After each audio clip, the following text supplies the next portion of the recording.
প্রিয় বন্ধুরা, আমরা ইতিমধ্যেই চলে এসেছি আনন্দবাস ওয়াজ মাহফিলের প্যান্ডেলের কাজ করতে। আমাদের পুরুষ প্যান্ডেলের ফ্রেম আমরা কমপ্লিট করেছি। এদিকে আমাদের মহিলা প্যান্ডেলের ফ্রেমের কাজ চলছে, আপনারা দেখতে পাচ্ছেন। আমরা ইতিমধ্যেই সাউন্ড ওখানে নিয়ে যাবো বলে সাউন্ডের মালামাল গাড়িতে সাজানো হচ্ছে, চলছে কাজ।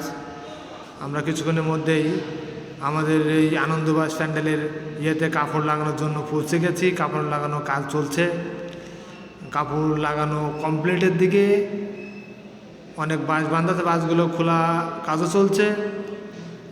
ইতিমধ্যে দেখতে পাচ্ছেন বাঁশগুলো খোলা কমপ্লিটের দিকে, এবং বাঁশের শরগুলো মারলেই আশা করি কমপ্লিট হয়ে যাবে।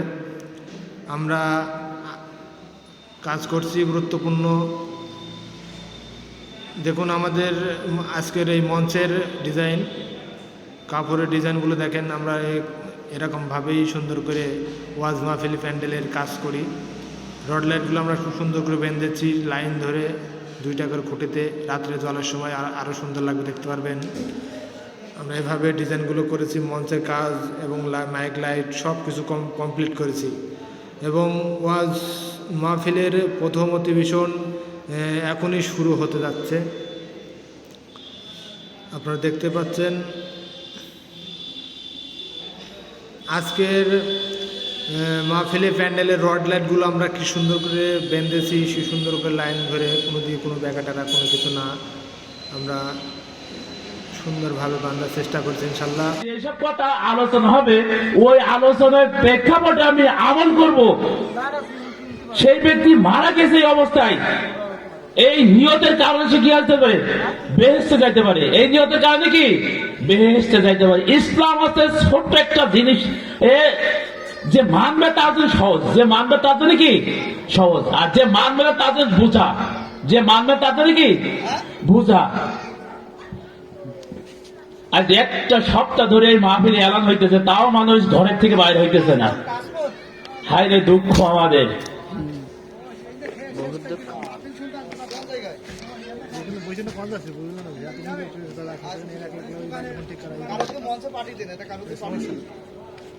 সমস্ত প্রশংসা ওই আল্লাহ পাক রব্বুল আলামিন, যিনি আমাদেরকে এই আল্লাহ তাআলার ছায়া তলায়, ছাদের নিচে বসে হাদিস ও কোরআন থেকে কিছু কথা শোনা এবং আমল করার তৌফিক দান করতেছেন।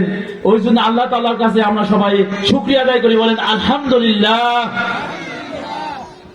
আমি অল্প কিছু কথা বলবো নিয়ামত সম্পর্কে। কি সম্পর্কে? নিয়ামত সম্পর্কে। মনে রাখবেন, আমল করবেন, ফায়দা হবে। মনে রাখবেন, আমল করবেন, ফায়দা হবে। শুনে চলে যাবেন, আমল করবেন না, কোনো ফায়দা হবে না, গুনাহগার হবেন। কি হবেন? গুনাহগার হবেন।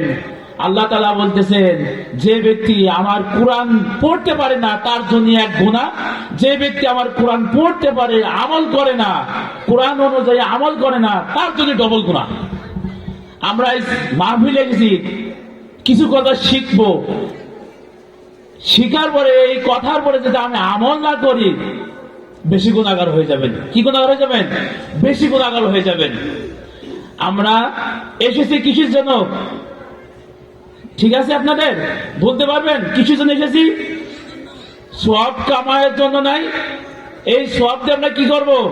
বেহেশতে যাব, এমন নিয়ত করে আসিনি আমরা। এখানে বেহেশতে যাব, এই নিয়ত আমাদের একটাই টার্গেট। সমস্ত কাজ করব, কাজ করবার কি একটাই টার্গেট হবে, বেহেশত কি করে পাবো। টার্গেট একটা নয়, সকাল থেকে সন্ধ্যা পর্যন্ত কাজ করব,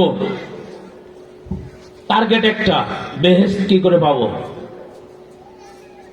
আজ সিনেমা হল হলে আজকে দেখতেন মানুষ কেমন হইতো।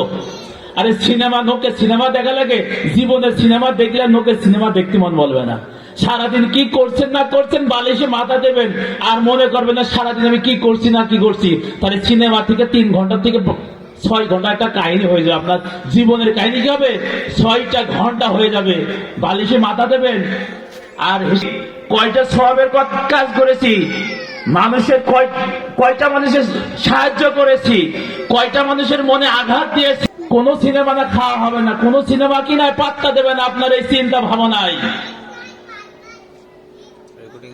আজ আল্লাহ আল্লাহ তাআলা আমাদের কোনদিন আপনি কি চাইছিলেন আপনার মা বাবার কাছে চাইছিলেন আল্লাহ তাআলার কাছে চাইছিলেন আল্লাহ আমাকে দুনিয়ায় যখন পাঠাইবেন মুসলমান হিসেবে পাঠাইবেন চাইছিলেন আল্লাহ তাআলার কাছে চাইছিলেন আল্লাহ আমাকে যখন দুনিয়ায় পাঠাইবেন মুসলমান হিসেবে পাঠাইবেন চাইছিলেন যে আপনি আল্লাহ তাআলা আপনার চাওয়া ছাড়াই তো মুসলমান পাঠাইছে যে বড় নিয়ামত না আল্লাহ চাইলে তো হিন্দুর ঘরেও দিতে পারতো খ্রিস্টানের ঘরেও দিতে পারতো পারতো কি পারতো না পারতো আল্লাহ তাআলা আমাদের চাওয়া ছাড়া আমাদের মুসলমান বানাইছে এই কারণে কোনদিন শুকরিয়া আদায় করছেন শুকরিয়া আদায় কেউ শুকরিয়া আদায় করেন নাই নিয়ামত এটা কি নিয়ামত সবাই একবার শুকরিয়া আদায় করেন আলহামদুলিল্লাহ বলেন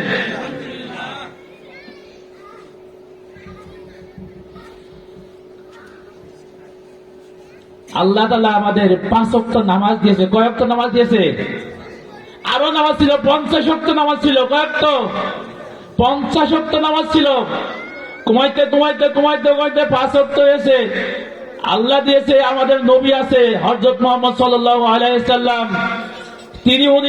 তিনি বলতেন আমার উম্মত কি করতে পারবে ভবিষ্যতে তিনি বুঝতে পারতেন আল্লাহর কাছে দাবি নিয়ে গেলেন দরখাস্ত নিয়ে গেলেন আল্লাহ আজ আমার উম্মত এই 50 ওয়াক্ত নামাজ তো পড়তে পারবে না কমাইতে 5 ওয়াক্ত এসে কয়েকটা এসে কয়েকটা পড়তে পারি